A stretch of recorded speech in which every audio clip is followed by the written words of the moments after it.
La Edad Media es la época en la que gremios, cofradías y hermandades surgen y se desarrollan como un entramado ejemplar para la defensa y supervivencia de grupos de índole religiosa y civil. Asimismo, la Edad Media es el período en el que el ser humano contempla el mundo como un pequeño cosmos donde cultura y vida son sinónimos. Leer y oír son términos equivalentes. Existencia y aprendizaje, fórmulas simultáneas. La transición de ese género de sociedad hacia el Renacimiento llevará consigo mutaciones muy importantes. La invención de la imprenta, la promulgación de leyes reguladores de la vida en común, la preponderancia cada vez mayor del Estado como órgano supremo que reglamentará la actuación colectiva y limitará la individual, son circunstancias aparentemente innovadoras y trascendentales. Sin embargo, el eje esencial que atraviesa y ordena todo sigue inmutable.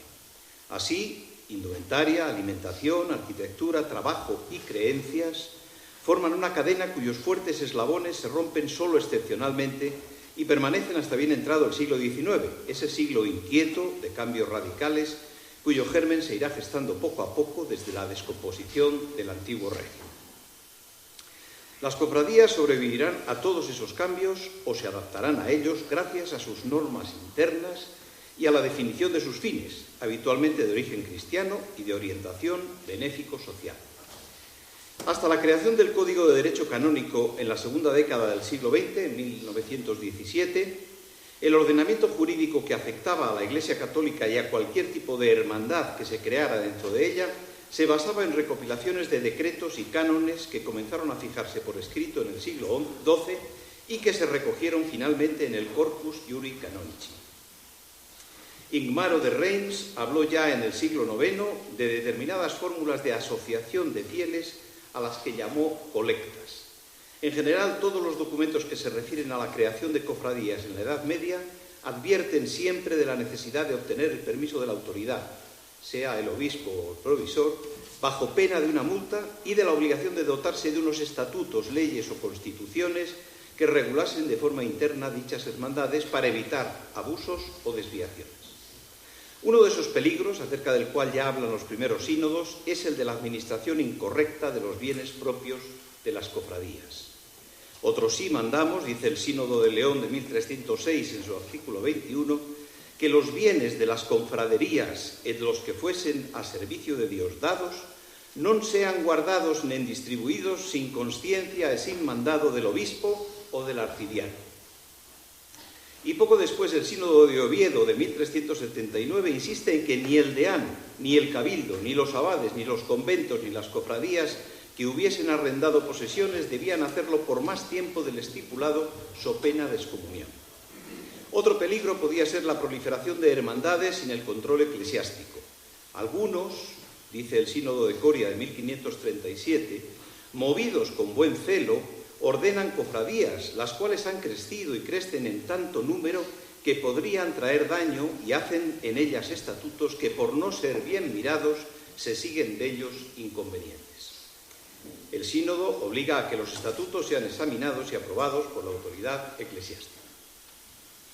Joaquín Andrade, en su trabajo sobre las cofradías en el Código de Derecho Canónico de 1917, escribe: hasta el Concilio de Trento no se dictaron normas generales para las cofradías y posteriormente, hasta el Código de 1917, solo encontramos una limitada normativa procedente de las Sagradas Congregaciones Romanas. Existirá, sin embargo, un amplio derecho particular que debe servir como instrumento corrector del régimen uniforme acerca de las cofradías y a la vez como medio que tutela la identidad y particular idiosincrasia de cada una de ellas y la fidelidad a sus carismas peculiares. Hasta aquí la cita de Joaquín Andrade. La religiosidad popular, es decir, el legítimo derecho del pueblo a manifestar su fervor o veneración por los santos o vírgenes y celebrarlo de forma ritual a través de procesiones, reuniones, etc., fue desde siempre respetado por la Iglesia, salvo en los casos en que de forma clara alguna de esas manifestaciones atacase la fe o las costumbres. En general, si bien la jerarquía se respetaba y se acataban las decisiones tomadas por la cabeza visible de la cofradía, o sea, el rector, el capellán o el párroco, los estatutos permitían una cierta democracia interna que regulaba las actuaciones y relaciones entre los hermanos y de estos con la jerarquía.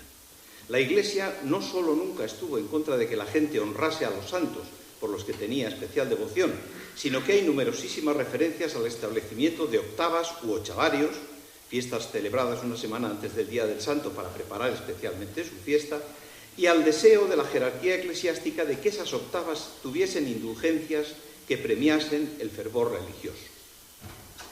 Además de la consecución de la redención, las cofradías surgieron con finalidades concretas, como la de encender las velas para los vivos y para los muertos, la de preparar determinadas representaciones dramáticas de los misterios marianos, o simplemente para difundir y fomentar la piedad cristiana.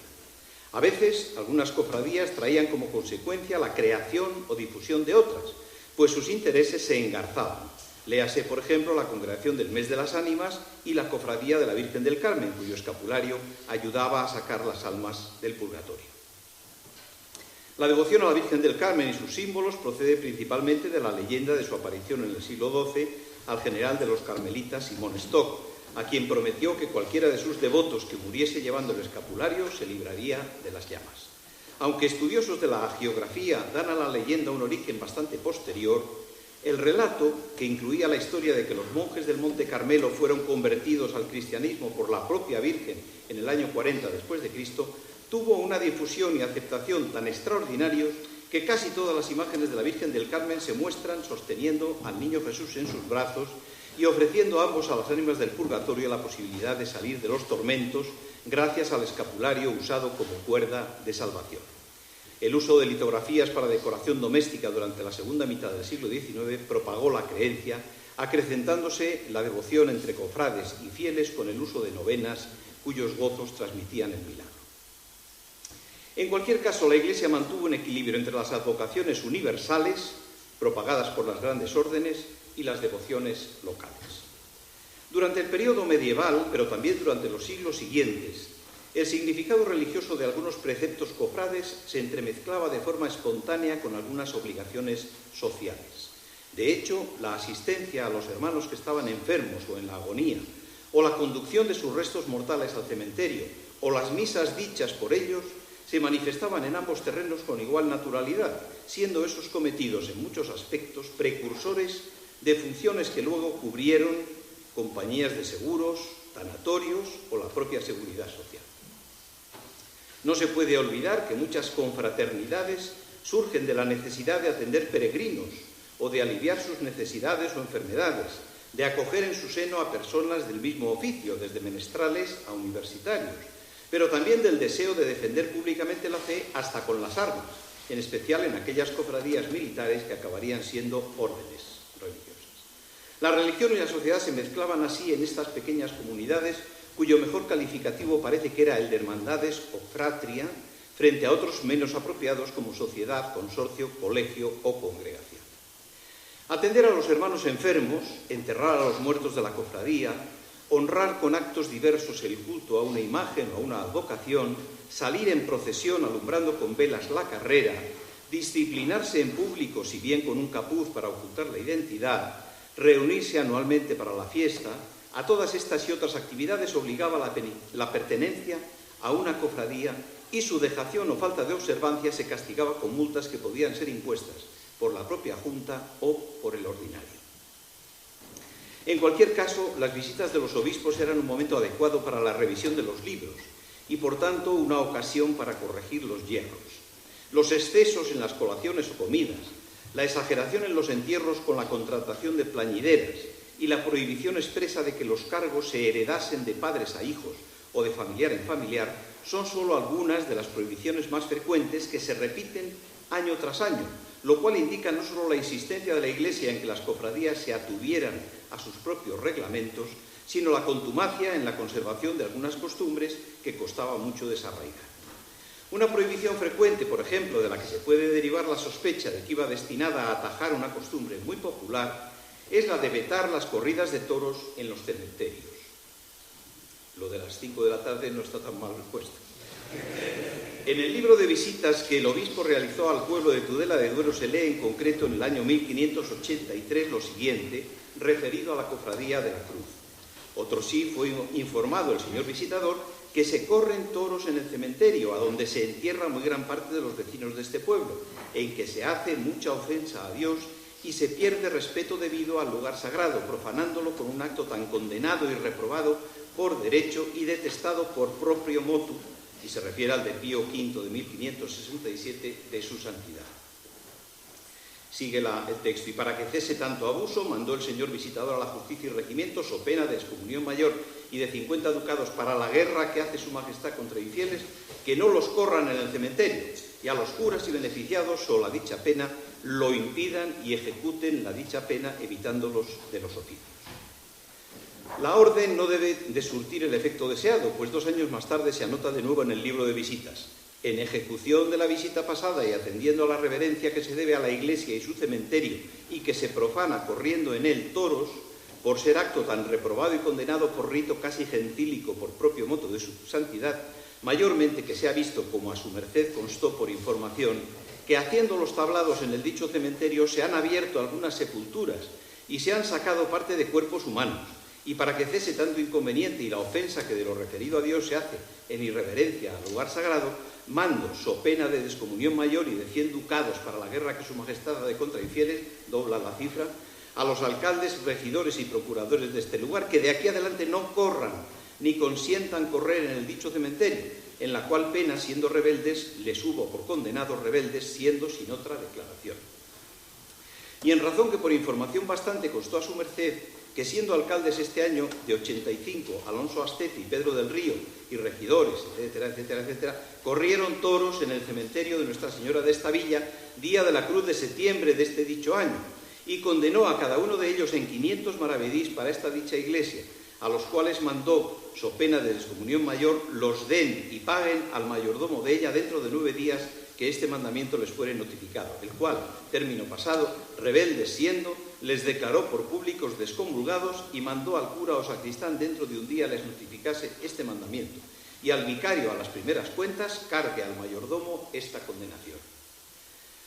Un siglo después parece que no solo no se ha corregido la costumbre, sino que se sigue practicando en muchos más pueblos de Valladolid, como se puede deducir de la lectura del libro de visitas de Bercero, que dice: otro sí, por cuanto su merced se ha informado que en la placeta, delante de la iglesia del Señor Santiago, se corren toros, vacas y novillos, ya no son solo toros, llegando al cementerio y puertas de la iglesia por donde ha acaecido entrarse un toro dentro de ella, con indecencia grande de que se sigue irreverencia al Santísimo Sacramento y lugar sagrado, y otros muchos inconvenientes que se deben obrar, y aunque en las visitas pasadas se ha procurado poner remedio mandando que no se corran toros en el lugar sagrado ni se encierren en el patio del hospital, lo cumplan y ejecuten los alcaldes de este lugar, que son y fueren de aquí adelante, en virtud de santa obediencia y pena de excomunión en que incurran.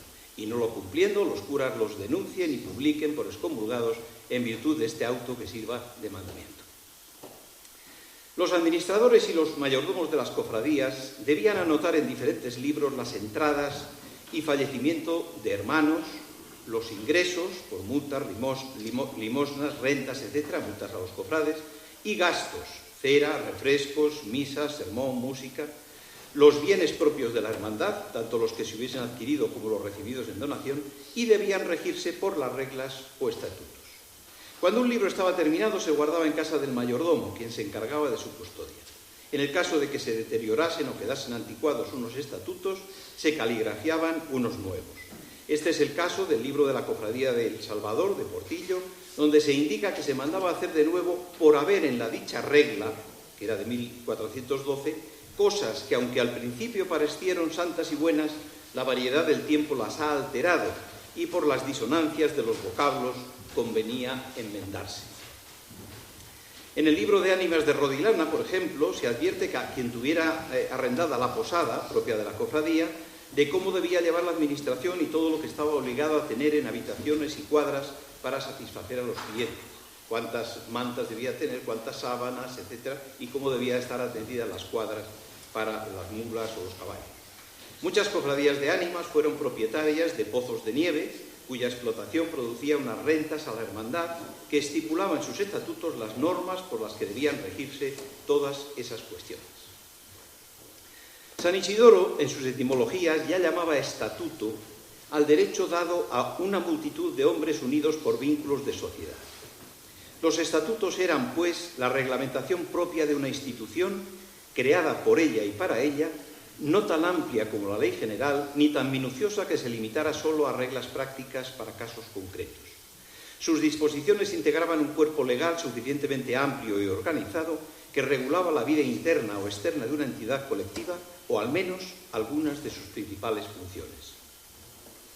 Los estatutos se conciben, por tanto, como disposiciones que no contravienen al derecho común, sino que lo complementan y determinan, o bien regulan un tema que caiga fuera del ámbito de su actuación. Se consideran estatutos contra ius comune cuando contienen una norma incompatible con una ley o una costumbre general o particular. En los libros de estatutos se contenían las obligaciones de los hermanos. Véanse, por ejemplo, los capítulos que contenía el libro de estatutos de la Hermandad de Navalsaz en el siglo XV. Los siguientes capítulos. Primero, obligación de ir a la cofradía. Segundo, pena del que saliere de la cofradía. 3, obligación de velar los enfermos. 4, obligación de avisar a los hermanos después de muerto un hermano.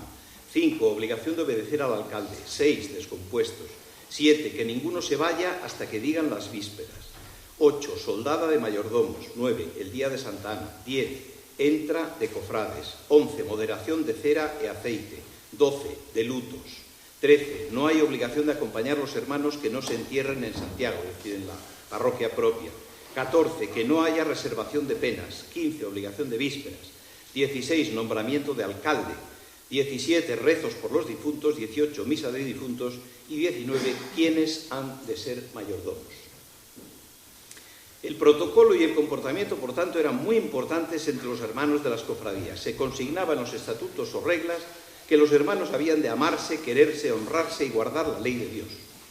En cabildo se encarecía el mantenimiento del orden, debiendo quien quisiera hablar ponerse de pie, descubrirse y tomar la vara en sus manos para expresarse con palabras honestas y comedidas. Cualquier otro aspecto del comportamiento, tanto en las juntas como en las procesiones, se solía contemplar en las reglas. Véase cómo se expresa el libro de acuerdos de 1901 de la Cofradía de la Virgen del Castillo en Cisneros. Primero, ningún hermano será usado a ponerse en los bancos de delante del señor abad en el banco de la izquierda. Es decir, que la jerarquía es muy importante y no hay que ponerse delante del señor abad. Y en el banco de la derecha los mayordomos, y tras los mayordomos los procuradores, y detrás de los procuradores los más ancianos de esta congregación. Segundo, todo hermano que no llegue a su debido tiempo en casa del señor abad antes de salir la insignia será castigado con 10 céntimos. Y si diera lugar a estar la insignia en la iglesia, será castigado en 25 céntimos, y si este tal hermano no acuda a esta devoción obligatoria, será castigado en 4 reales por primera vez y por segunda vez lo que esta congregación disponga, esto es, no teniendo causa legítima que le pueda interrumpir estos actos. También todos los hermanos de esta congregación llevarán las formalidades debidas ante la insignia por las calles o en los actos en que se encuentre la insignia, como no será permitido de ir hablando ni de ir con brusas descubiertas, como también nos obligamos a ir en todos estos actos a llevar todos sombreros. Y si esto no se hiciera así, seremos castigados en 10 céntimos, como también se prohíbe blasfemar delante de la insignia con la misma multa estipulada cada vez que se blasfeme. La cofradía tenía unos gastos e ingresos que controlaba un administrador. El administrador debía consignar en un libro todas aquellas cargas o ingresos que se hacían sobre el dinero de la cofradía y debía tener ese libro a disposición del ordinario o de la Junta para la rendición de cuentas anual. Respecto a los cargos, el director de la cofradía o moderador es quien tiene en ella mayor poder sobre el régimen ordinario de la asociación. La dirige y está al cuidado de la disciplina interna conforme a las normas de derecho y a los estatutos. Si un privilegio no dispusiera otra cosa, el director, rector o abad de la cofradía es el ordinario del lugar. El capellán se encarga de lo relacionado con el fin primordial de la cofradía, el culto y la atención espiritual de los cofrades según lo establezcan los estatutos. De las funciones propias de su cargo se desprende que necesariamente ha de ser un sacerdote. El capellán puede ser nombrado delegado del obispo. Si así sucede, se amplían sus facultades otorgándole presidir sin derecho a voto las juntas de las cofradías, confirmar los oficiales y ministros elegidos si son dignos e idóneos y rechazar y remover a los ineptos. El párroco puede tener distinta relación con la cofradía según sea delegado del ordinario, director, capellán o simplemente párroco. Si el párroco fuese delegado del ordinario, tiene derecho a presidir con voz y sin voto las juntas o reuniones que la cofradía celebre, confirmar en sus cargos a los elegidos por la asociación e incluso aprobar las cuentas si éstas no se someten directamente a la aprobación del ordinario. Siendo el párroco solamente director o capellán de la asociación, le corresponde lo indicado antes, pero si no ostenta ninguno de esos dos cargos, el principio que rige en las relaciones entre la parroquia y las cofradías es el de una estricta autonomía y separación entre ambas. El mayordomo tenía a su cargo presidir la junta, si no estuviese el director, y servir la fiesta, es decir, encargarse de la preparación, del refresco o colación, etc., durante el año que durase su mandato. También se le llamaba preboste o prioste. El uso de la palabra alcalde en las cofradías procede seguramente de la creación de las primeras hermandades y cofradías en el siglo XII, encaminadas a contrarrestar el poder de los señores feudales y aún del rey. De ahí el recelo que despertaron en su origen. En el ordenamiento de las Cortes de Valladolid de 1258 se dice lo que deben y no deben ser o hacer las cofradías. Y leo: que non hagan confradías, nin juras malas, nin ningunos malos ayuntamientos que sean a daño de la tierra e a mengua del señorío del rei, sino por a dar a comer a pobres, o para luminaria, o para soterrar muertos, o para confuersos, es decir, banquetes fúnebres, lo que se llama dar caridad, e que se coman en casa esos confuersos, en casa del muerto, e non para outros ayuntamentos malos, e que non hayan ahí alcaldes ningunos para juzgar en las cofradías, sino los que fueren puestos del rey en la villa o por el fuero. Desde los primeros tiempos del cristianismo, muchas de las cofradías, a partir de la Edad Media, empiezan a recurrir a algo que se había recurrido desde los primeros siglos, que era al uso de las reliquias. Desde el siglo V aproximadamente se atribuyó gran importancia al hecho de venerar los restos de los cuerpos de aquellas personas que vivieron con Cristo o que le imitaron. La creencia se basaba en un principio de simpatía, ya que lo que hubiera tocado o estado en contacto con un cuerpo santo guardaba sus cualidades. Al producirse los primeros martirios entre los cristianos, se añadió a la costumbre anterior la de conservar y respetar los restos de aquellos cuerpos que habían sido testigos de una fe y habían recibido la muerte por defender sus ideas. Sus ropas, los objetos que habían tocado y, por supuesto, sus reliquias, se convertían así en fuente de inspiración para la exégesis y en ejemplo para el pueblo. Para contener esos restos se erigieron capillas, ermitas o iglesias y se colocaron los restos debajo del altar mayor. Sin embargo, debido al interés que suscitaban en nuevas comunidades, se comenzó a dividir en partes esas reliquias y a fragmentarse los vestigios, de modo que se crearon relicarios para contener cada parte de los restos. La costumbre generó abusos que fueron advertidos y enmendados por el Concilio de Trento al dejar en manos de los obispos o del Papa el uso de los sagrados restos y confiando en su criterio para desterrar la superstición o las ganancias sórdidas. Cuando no existían restos, los relicarios podían contener las imágenes o grabados que representasen al santo, cuya veneración proponían y trataban de extender las cofradías. Respecto a los hermanos que entraban a formar parte de una cofradía, se obligaban a cumplir los estatutos de la misma y se vinculaban a ella contractualmente con derechos, como el de participar con insignias y hábito en actos públicos, y deberes, cuyo incumplimiento llevaba aparejadas, como hemos visto, determinadas sanciones, aunque nunca obligaran bajo pecado. La vara era un símbolo de poder en un ámbito en el que, si bien se respetaba la voluntad de todos, había una jerarquía establecida. Cuando se elegía mayordomo o mayordomos, pues a veces se designaban dos, habitualmente para el periodo de un año, se le entregaba la vara que utilizaría siempre que las circunstancias o el protocolo lo aconsejaran y de la que solo se desprendería cuando dejase intervenir en junta a otros cofrades, quienes la detentarían mientras estuviesen en uso de la palabra. Muchas cofradías estipulaban que la entrada de nuevos hermanos estuviese ligada al juramento hecho sobre los estatutos de respetarlos y defenderlos, y al peso simbólico depositado en la vara sostenida por el mayordomo. Habitualmente el mayordomo llevaba el atributo a las juntas y cumplía con su deber de usarlo como señal de autoridad si los cofrades se enzarzaban en discusiones inútiles, recordando esta actitud, según algunos antropólogos, la leyenda de Mercurio separando con su caduceo a dos serpientes. En cualquier caso, la vara solía constar de dos partes, un varal de madera y una pieza coronándolo, habitualmente de plata, con una representación de la advocación o devoción de la cofradía. La palabra cabildo, procedente del término latino capitulum, tiene una larga historia. Del significado literal, que sería cabeza pequeña, pequeña cabeza, con que se designaba el comienzo de las partes en que se dividía un libro, pasó a designar el adorno que presidía ese comienzo. Posteriormente se amplió el significado a la lectura de ese capítulo por parte de un grupo de monjes, completándose finalmente el sentido al abarcar cualquier tipo de reunión, incluso las civiles, en que participaran determinados individuos por unos fines comunes. En el caso de las cofradías, la Junta de Gobierno era el órgano supremo cuya reunión o constitución solo podría ser prohibida por el obispo con causa legítima.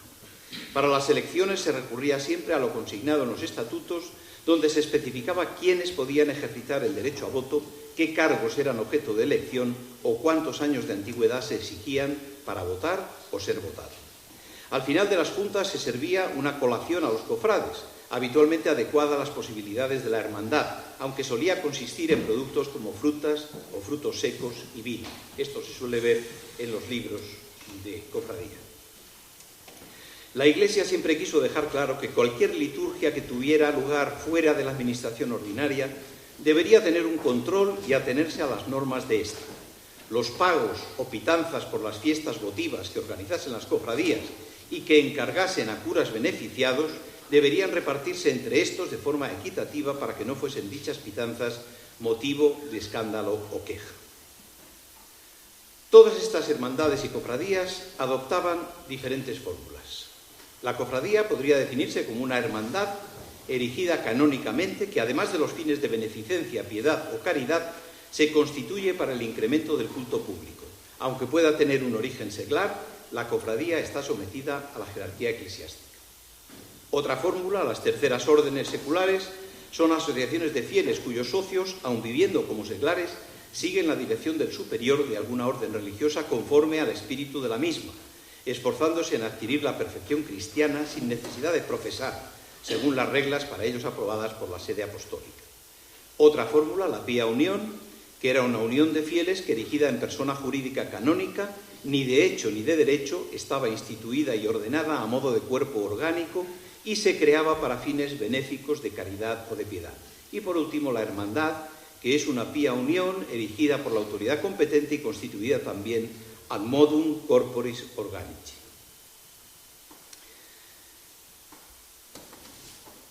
Por todo lo anteriormente dicho, las cofradías, según los fines perseguidos, se podían clasificar en tres categorías: asistenciales, indulgenciales y penitenciales. Los cofrades, particularmente los de estas últimas hermandades, solían denominarse de luz o de penitencia, según la forma en que se comprometieran a asistir a las procesiones, si portando hachones de cera para alumbrar las imágenes o como penitentes azotándose la espalda. Según las advocaciones, podrían denominarse cofradías sacramentales o de Minerva, pasionales, como las de la Veracruz o las de la Sangre de Cristo, marianas, dedicadas a la Virgen, de ánimas, santorales, etc. La denominación de Minerva procedía de una archicofradía que se fundó en Roma en el siglo XVI para mantener la función religiosa con procesión y exposición del Santísimo que se llevaba a cabo en la iglesia de Santa María sopra Minerva, edificada al parecer sobre las ruinas de un templo dedicado a la diosa romana. Muchas de las cofradías españolas que nacieron con la idea de venerar al Santísimo Sacramento tomaron por extensión este nombre.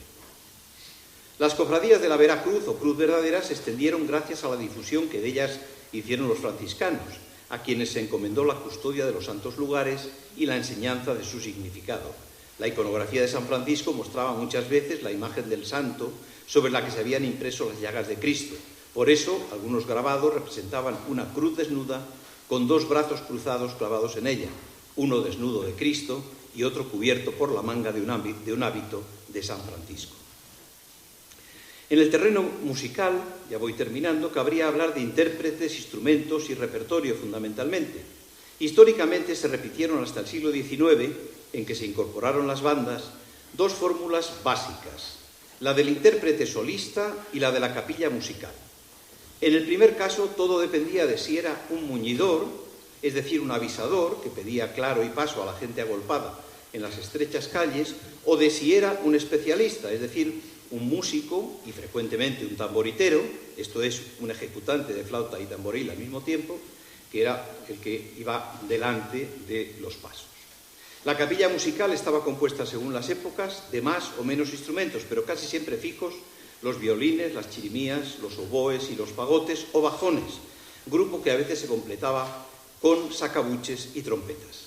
El siglo XIX y el auge espectacular de la música militar incorporó las bandas a las procesiones y con ellas instrumentos que nunca habían estado antes presentes en la música religiosa o pararreligiosa. En cuanto a otros instrumentos, además de los ya mencionados, vendría a propósito hablar de los crepitácula lignea, que se han vuelto a usar en muchas cofradías, o maderas golpeadas, reliquia de los leños sacros con los que antiguamente se daban los toques para las horas en conventos y monasterios, antes de que la campana de torre impusiera su sonido, o en aquellos lugares de Bizancio o de Grecia en que podía estar prohibido el uso del instrumento de bronce. Habitualmente había tres tipos de crepitácula: las tablillas, llamadas de San Lázaro por haber sido utilizadas por los afectados de lepra que pedían limosna al salir del hospital dedicado al santo, a San Lázaro; las carracas o maderas dotadas de una rueda dentada y una o varias lengüetas; y por último las matracas o tablas con mazos, tomadas para el rito cristiano de la propia tradición hebrea, que las usaba en tiempo de Purim para machacar el recuerdo de Amán, el ministro del rey Asuero. Termino. Muchas de las antiguas creencias que han llegado al pensamiento actual lo han hecho desprovistas del significado y simbolismo que tuvieron. Por eso no es de extrañar que su identificación sea dificultosa hasta para los expertos. Sin embargo, en las antiguas oraciones, rituales y costumbres que todavía hoy dan sentido a las hermandades y cofradías, puede vislumbrarse no solo la importancia que en tiempos pasados tuvieron determinadas convicciones, sino su traducción puntual a términos actuales de expresión popular, hermanando inequívocamente a una sociedad con sus raíces más profundas. Muchas gracias.